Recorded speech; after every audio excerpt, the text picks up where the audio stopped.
The gravity in lecture hall. Theta 6 wasn't particularly strong, but it still made Ryan's rucksack feel like it carried a neutron star.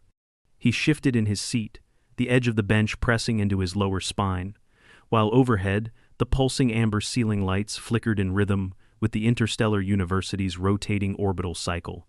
He had come here for the credits, not for a cultural showdown. Yet the moment Dr. Halvrix began pacing in front of the tiered seats, Ryan sensed something was about to unravel.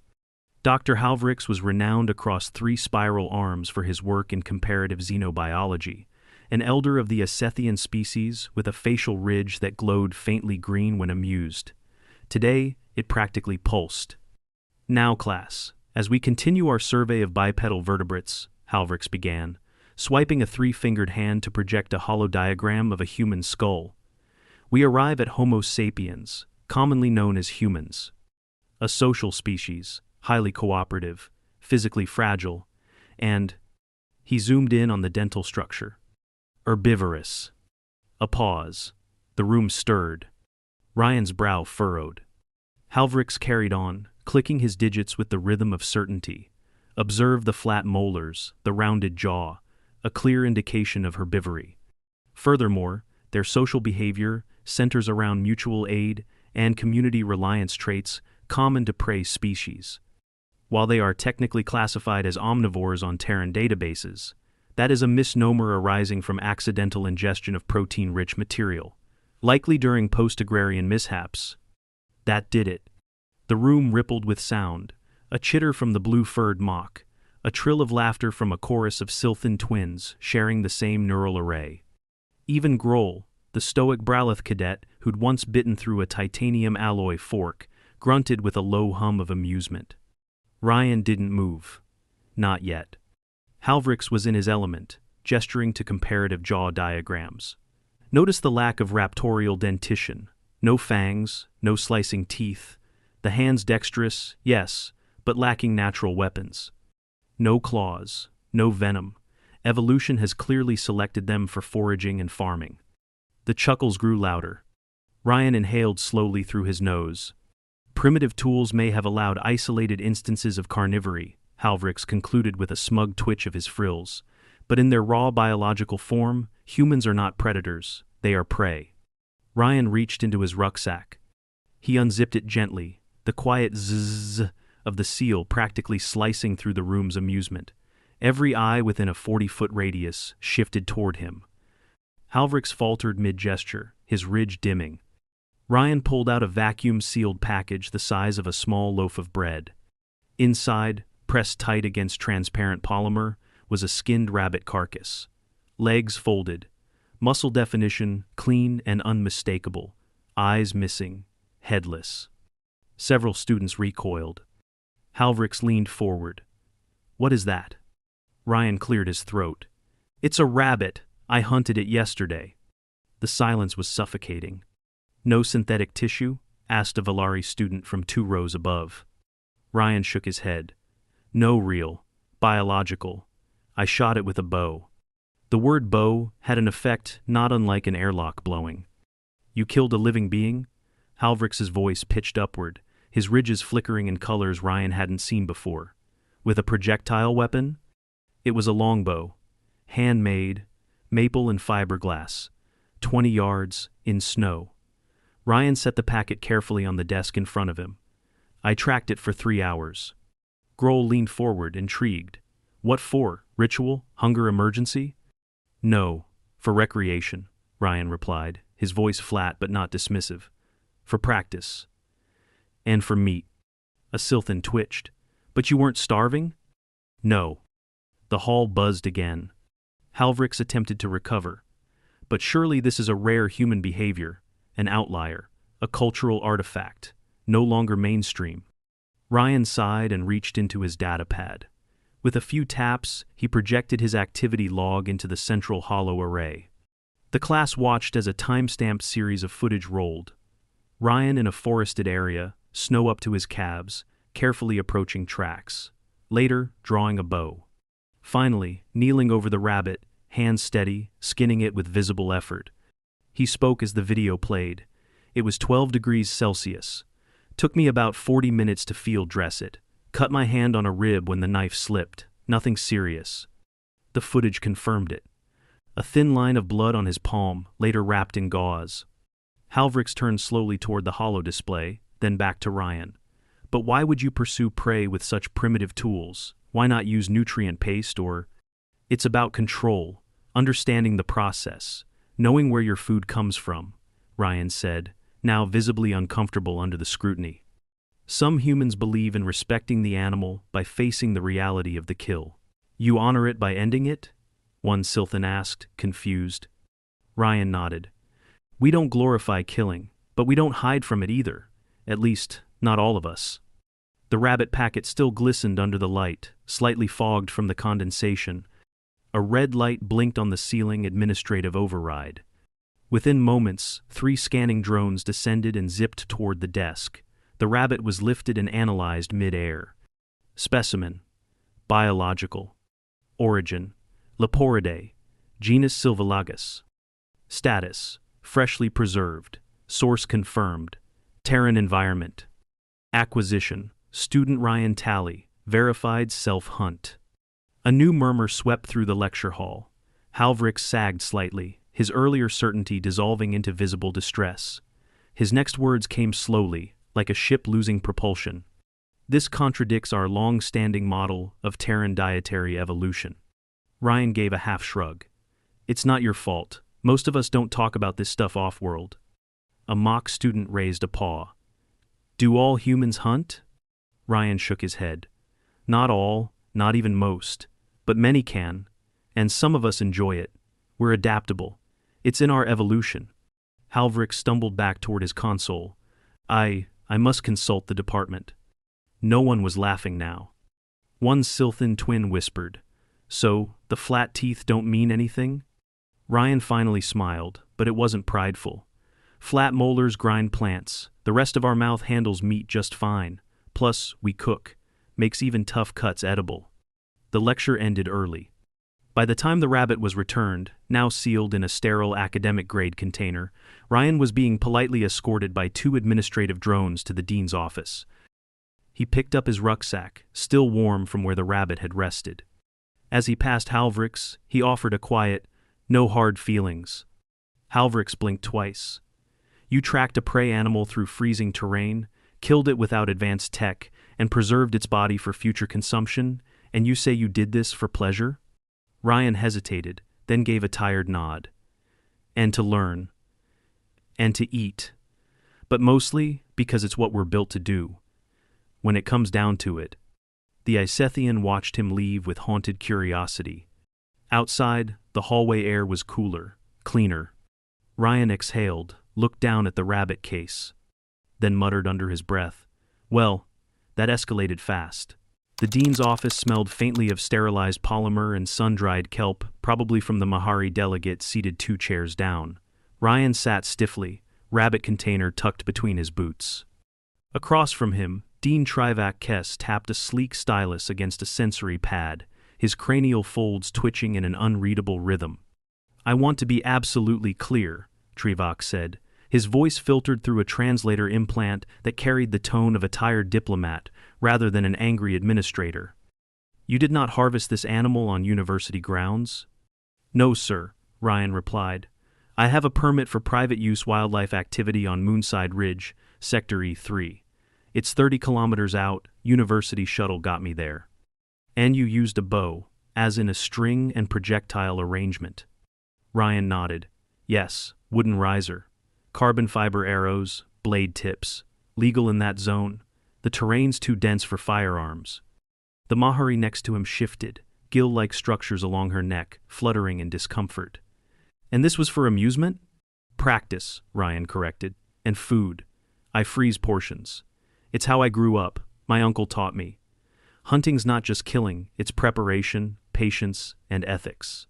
Trivac tilted his head, considering. You are aware that bringing animal remains onto campus without declaration violates our biocontainment protocol. I sealed it properly, labeled it, temperature controlled. It never left my possession. The scanning drones confirmed that. Still, you must understand how unprecedented this island. The dean's eyes flicked toward the biological container, especially following Professor Halvriks's unfortunate lecture. The Mahari's gills pulsed again. Your species views death as a teaching tool? Ryan shifted uncomfortably. No, but we learn from it. It's part of our relationship with life. We respect animals more when we understand what it costs to take one. The room fell quiet for a moment. Then Trivac leaned back in his seat. The ethics committee is currently convening. In the meantime, you are not under disciplinary review, but we are flagging this incident for curriculum reassessment. Ryan's brow furrowed. Curriculum? You've inadvertently exposed a major oversight in our xenobiology program, the dean replied. Professor Halvriks has already submitted a request for syllabus revision, and he wishes to speak with you again. Ryan blinked. Seriously? He says, your demonstration pierced 1,000 years of academic consensus like a meteor through glass, Trivac said dryly. I believe he's emotionally compromised, but also very curious.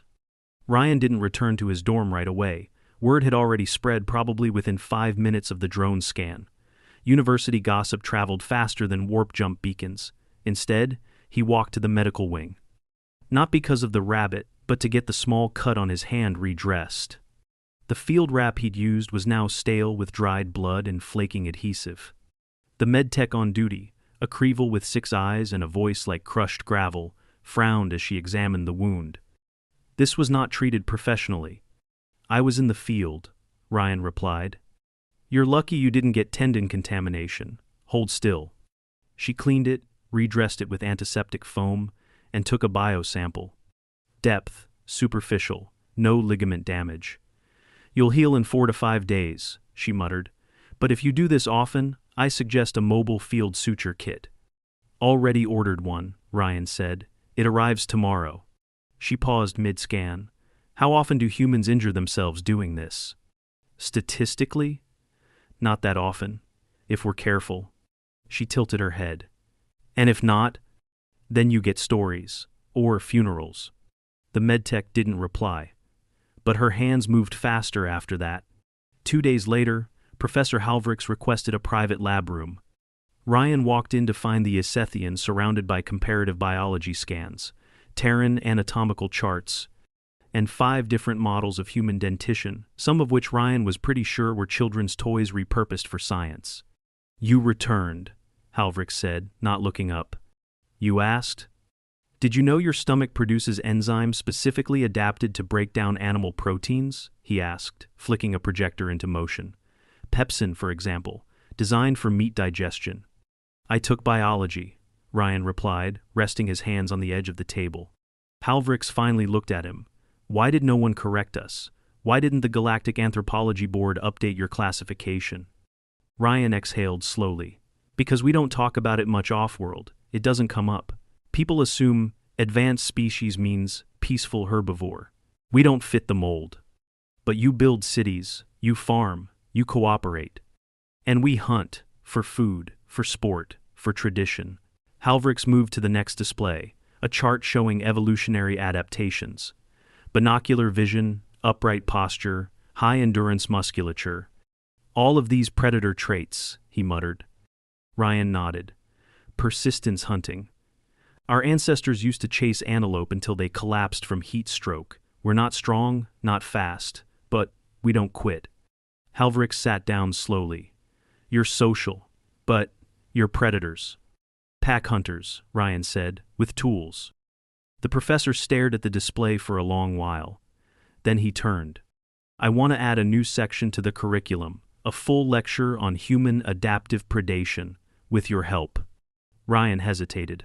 What does that mean? Guest speaker, demonstrations, controlled of course, no biological samples. Ryan raised an eyebrow. You want me to teach? I want to understand. Halvriks's frills dimmed. We've misrepresented your species to 6 generations of students. That cannot stand. Ryan looked down at his hand, still bandaged. All right, but I want to include the ethics, the respect part, the reasons behind it. Of course. And I'm not doing this to scare anyone.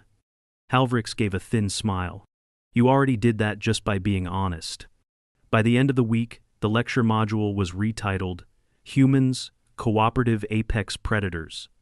The change caused mild diplomatic ripples across 24 allied planets.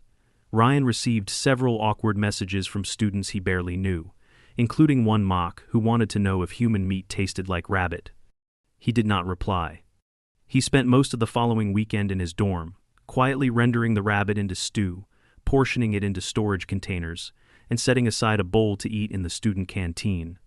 He used rosemary, dried onions, and a spice cube someone's cousin had smuggled from Earth. It was the first time all week he'd felt entirely at peace. The lecture resumed the following week, with Ryan seated next to Professor Halvrix. The holodisplay showed a human silhouette surrounded by heat signatures, animal prints, and environmental hazards. Ryan narrated while gesturing. In extreme cold, blood flow is prioritized to the core. That makes your hands stiff. You lose dexterity. So, if you want to draw a bow, you keep your limbs moving. Not too much, just enough to keep feeling. The Silthan twins whispered among themselves. Grohl nodded solemnly. The Mahari stared at the bone fragments Ryan had embedded in a preservation matrix. And the ethical part? Someone finally asked. Ryan's tone softened. We don't kill for fun. Not the good ones. We use everything. Meat, hide, bone. It's not about cruelty. It's about connection. Survival with respect. Halvrix added, what shocks us most is not the violence, but the balance, the decision-making, the thoughtfulness behind the act. No one laughed now. By the end of the session, the students dispersed in quiet clusters. A few looked over their shoulders at Ryan, but not with fear anymore. With caution. And, maybe curiosity. He remained seated until most had left. Halvrix approached. You handled that well. Ryan rubbed the back of his neck. Wasn't trying to impress anyone. That, Halvrix said, is what impressed them. The problem with rabbit stew, Ryan discovered, wasn't the meat. It was the smell. In a canteen shared by 27 species, many of which evolved in ammonia-based atmospheres or had no concept of cooking at all, the earthy, savory aroma of simmered herbs and animal fat might as well have been a tactical assault.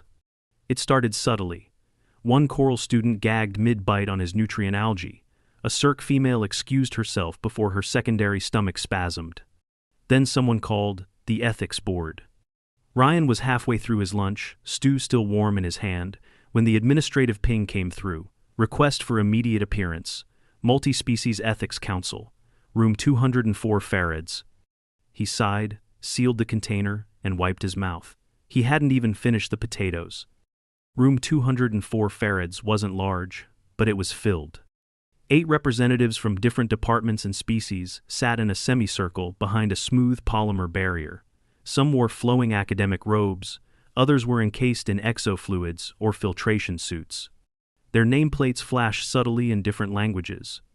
Dean Trivac stood to the side, expression neutral but alert. Ryan sat across from them, his now cold stew sealed in a sterile container, clearly labeled, again. Mr. Talley, said a Brawltorian committee chair, its translator a deep baritone. You've been summoned to address concerns regarding ongoing cultural friction and bioethical disruptions stemming from your recent behavior on campus grounds. Ryan sat upright, calm but alert. Understood. A Quevan representative, more gill than face, leaned forward. We acknowledge that your species is classified now as a cooperative predator, but the consumption of killed organisms in shared spaces is deeply distressing to many students. I didn't kill it here, Ryan said evenly. I cooked it in the designated student kitchenette.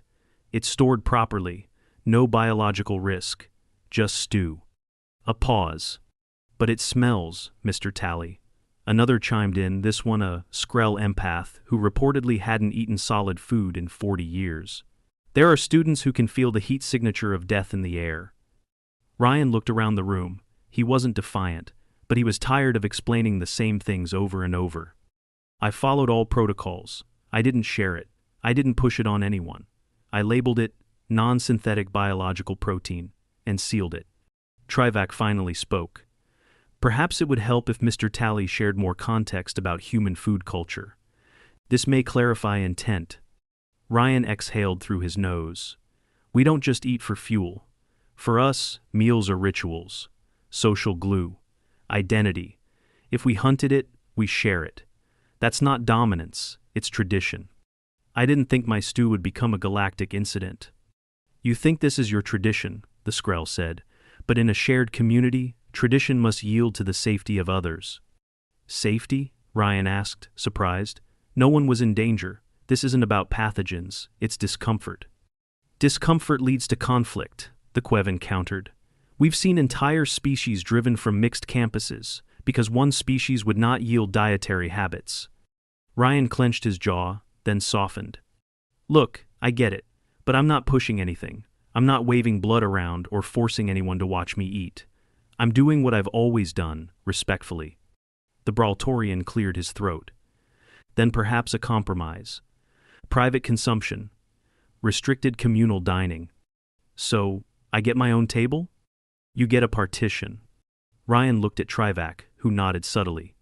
It's not a punishment, it's accommodation. He wanted to argue, but he didn't. He just nodded. Fine. The Mahari on the council leaned forward.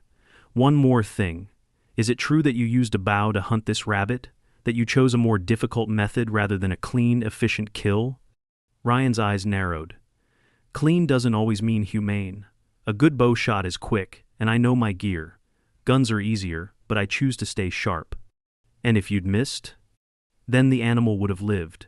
Or I'd have tracked it longer. That's part of the responsibility. The Mahari sat back, and this time, no one interrupted. That night, Ryan ate in the designated partition, an opaque divider with a sound-dampening field. It wasn't isolating, not really, but he felt eyes on him even through the wall, watching, wondering. He chewed slowly. The next morning, the xenobiology class was packed. The display read, Human Survival Behaviors and the Integration of Predatory Instincts. Ryan wasn't teaching. He just stood next to the board while Halvrix presented, but he'd helped write the slides. He'd even suggested the new module title. Halvrix opened the session without flourish. I once called humans herbivores, he said plainly. I was wrong. Not because their teeth misled me, but because I mistook social cooperation for domestication. He turned toward Ryan. This species learned to survive by turning weakness into strategy. They are not apex predators because they dominate with force, but because they endure. They adapt. And when they hunt, it's not a frenzy. It's deliberate. Ryan said nothing, but he nodded. Halvrix gestured. Today, we examine 3 aspects: biomechanics of endurance hunting, ethical frameworks in human consumption, and the psychological impact of confrontation with prey. The class leaned in. Grohl raised a heavy hand. Why use bows if you can use energy rifles? Because rifles don't teach you patience, Ryan answered. They don't force you to understand the animal. The Silthan twins asked, Do you mourn them? Sometimes, Ryan said honestly. Depends on the moment. If it's hard, if the shot's close, yeah, there's weight to it. A Valari student chirped. Is it true that some humans only eat what they kill themselves? Yes, Ryan said. We call it ethical sourcing. It's a choice. Halvrix nodded. That is the line that separates them from feral predators. Reflection, regulation.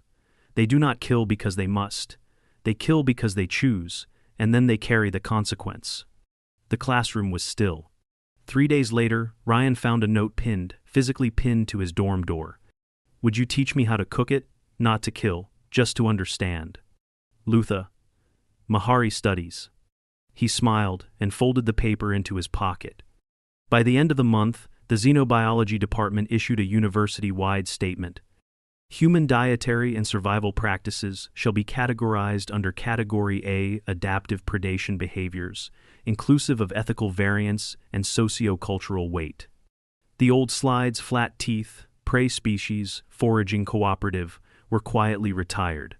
In their place, a human kneeling in the snow, a bow in hand, a tracked path behind him, and beside him, a preserved rabbit. Not a symbol of violence. A symbol of choice. The first chill of simulated autumn arrived with the university's seasonal recalibration, and with it came a faint rustle of curiosity across campus. Students layered up, climate controls adjusted, and the arboretum began its programmed leaf cycle, crimson, orange, and gold shedding in sheets across artificial grass. For Ryan, it wasn't just decorative. It meant squirrel season. He adjusted the string on his longbow, the curve of the limbs worn smooth from years of handling, and double-checked the broadheads. Not for squirrels he'd use small game blunts. But precision still mattered.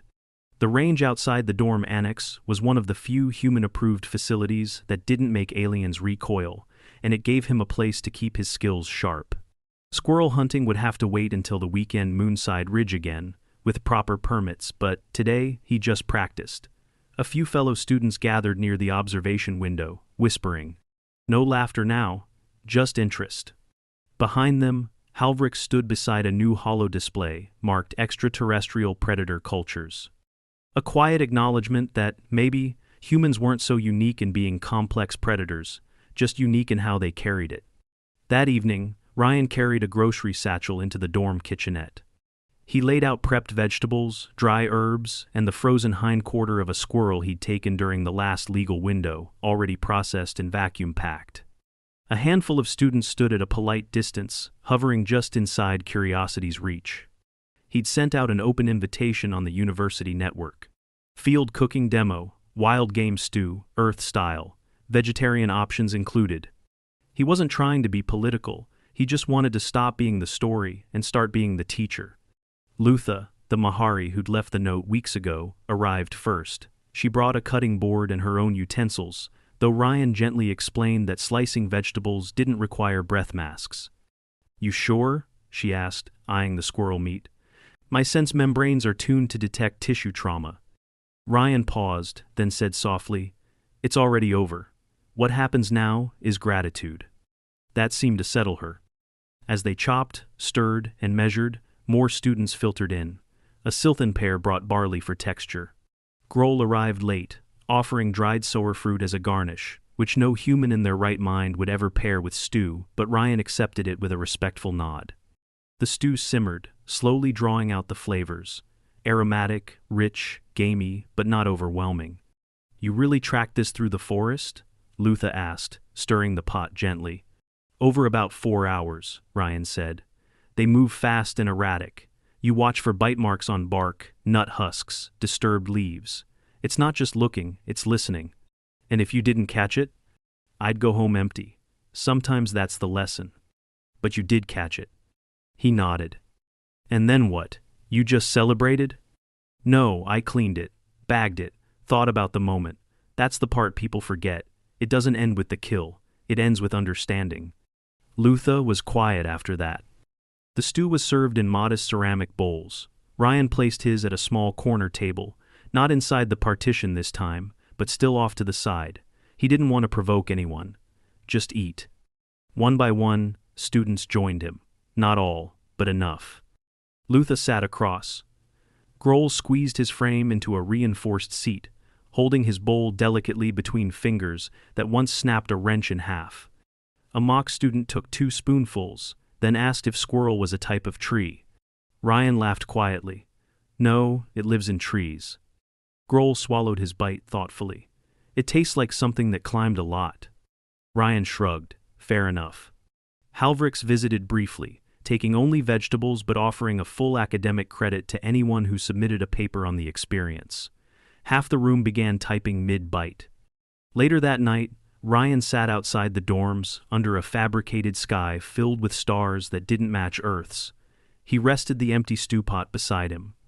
The crisp air stung his cheeks, but it felt honest like home in the woods, where silence wasn't absence but presence. Trivak Kess approached, holding 2 mugs. He offered one. "Tea," the dean said. Ryan accepted it, sipped, then made a face. "Is it supposed to taste like moss and battery acid?" "Cultural favorite among the Kweven," Trivak said. "They claim it extends lifespan, possibly out of sheer refusal to drink it twice."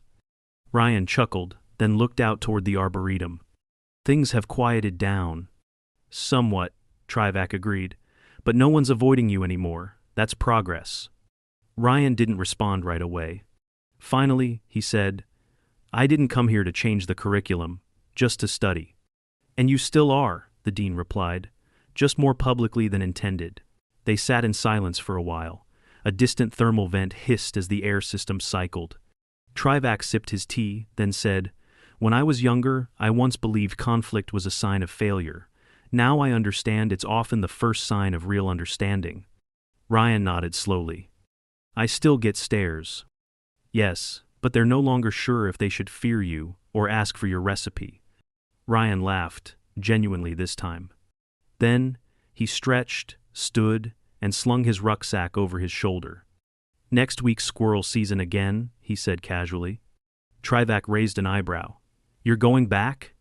"Same spot, permits approved. I like the quiet." "Anything I should prepare the ethics board for?" Ryan smiled. "Tell them I'm bringing back soup, vegetarian this time." "Mercy for the squirrels?" "Just variety," Ryan said. "Even predators know when to take a break." He walked off toward the lift, whistling a tune too old for the stars above him. A tune sung under pine trees and low clouds, where breath fogs in the cold and the world waits quietly for something ancient to move. Not a warning, not a threat. Just a man with a bow, a recipe, and a respect for the silence between predator and prey. And in that silence, the university had learned something unexpected. That humanity wasn't terrifying because it could kill. It was terrifying because it chose not to most of the time. But when it did, it remembered, honored, shared, and always, always brought salt.